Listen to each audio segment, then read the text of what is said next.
So, yun. Magandang araw po, no?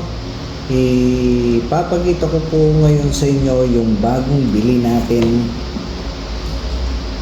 na gadget. Yan.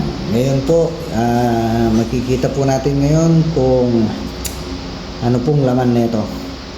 Ipapakita ko po sa inyo. Physically, i-review po natin siya. Tapos, kung hindi po mamaya, bukas, i-review naman po natin yung performance niya. So, ano po kaya ito? So, tingnan po natin. Hard case po. Parang ano siya, yung top box ng mga motor. Ayan. Hard case. Ayan. So, bubuksan po natin. Ayan. Ayan. So, ang laman. Whoop. Yeah. Ayan po. So, isa-isahin po natin. Tanggalin muna po natin to. Tapos, ito po ang kanyang laman. Ayun.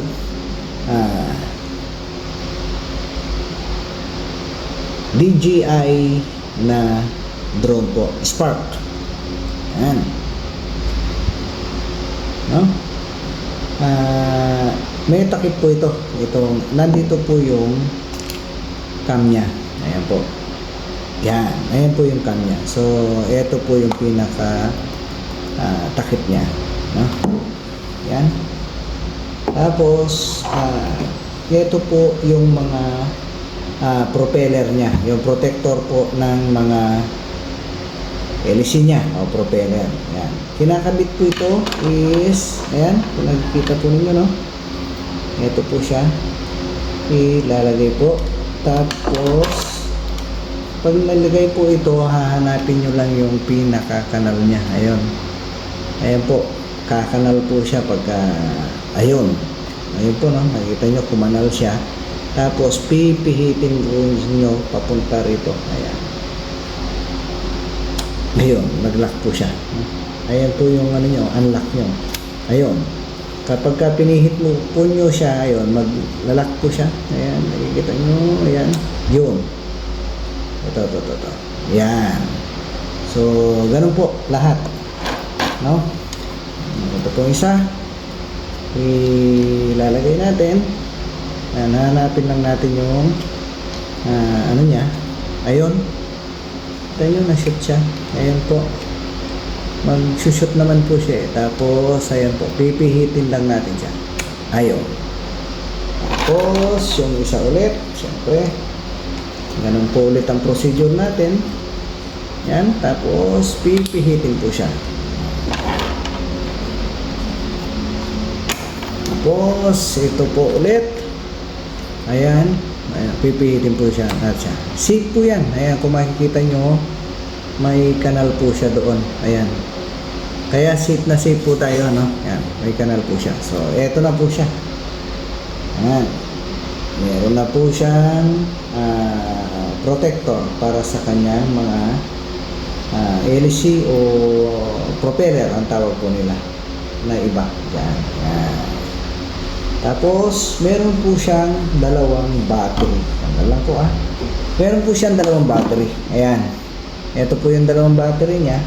Yung isa is, ito po. Tapos, meron po tayong spare na isang battery.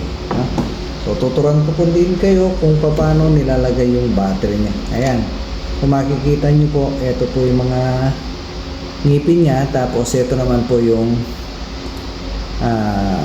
female. Ito yung male socket niya. So, ibig sabihin, ito siya, pag ganyan lang. Yan. Ayun, tumunog po siya. So, ibig sabihin, lock and load. Sabi niya. Yan.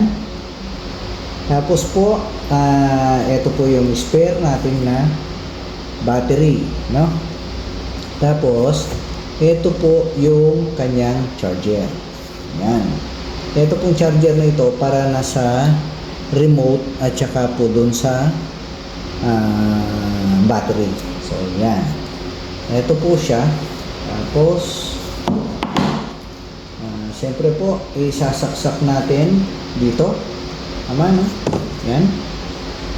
Ayan, kung makikita nyo. Tingnan natin. Ayan. No? Ayan po. Tapos, ito po, yung huli, dito po. No? Ayan. Hindi naman kayo maliligaw. Yan po. So, yan. Ang buo po niya is tatlo siya. Ito. Dito po natin isasaksak yung battery natin. So, ngayon po, kung nasaksak na yung battery dyan, ipa-plug na po natin sa ating mga socket sa bahay. Yan. So, ilalagay po natin ito. Itong spare natin na battery. Ilalagay natin. Ito po yung male. Ito ulit yung female. So, saksak lang na ganyan. Yan. Ayan po. Mag-charge na po yan pag sinaksak natin ito sa kuryente. Ngayon, yung pong charger ng remote natin, ito po yung saksakan niya. So, papunta po sa charger. Ayan.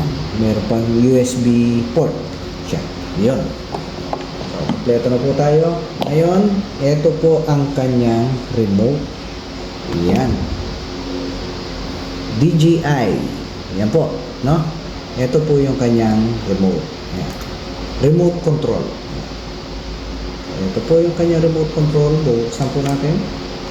Ayan. So, dito po yung charging niya. Charging port. Ayun po.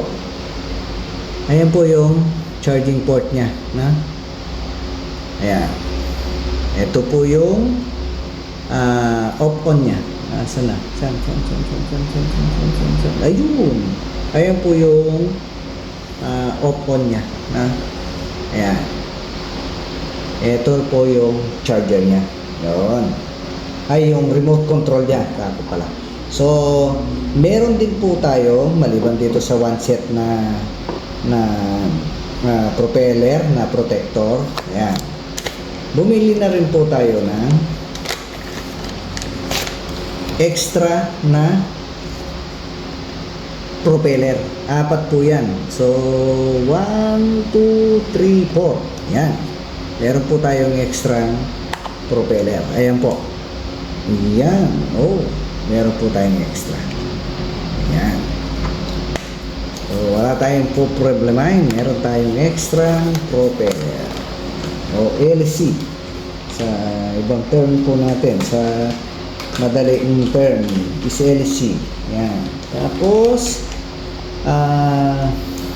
meron din po tayo dito na ito. Dalawa po ito. Yan. Alam naman po ng iba kung saan ginagamit ito, pero ituturo ko din po sa inyo. Yan. Dito po yan. Yan. Dito po siya ipapasok. Para naman po ito sa extension po ng ating yan. Kabilaan po yan. Cellphone. Kung malaki yung cellphone mo, ilalagay po ninyo ito kung hindi siya kasya dito. Ilalagay nyo ito para mas sa mga malalaking cellphone. Ayan. Yan po yung gamit nun. Tapos, sarawas natin siya. Ito po yung pinaka-antena niya. Yan. Pagka binuksan nyo, ganyan na lang siya. Yun. Tapos, ang camera po nito is ito. Ayan po yung camera niya kung gusto mong mag-capture ng picture. Tapos ito po yung record niya. Yan. Yan naman yung symbol po ng record no? Kahit sa mga cellphone. Yan. Ayun. At least po naipakita ko sa inyo yung bago natin ngayon na gadget. Bago po nating gamit na makakatulong po sa ating pagbablog, no? Kung hindi po bukas o mamaya po excited na tayo at masusubukan natin, so review naman natin siya ng actual. Ito po is physical lang. So kung titingnan nyo, mabigat. So ano po yung plastic niya, no? Pati ito, matatag po yung plastic niya.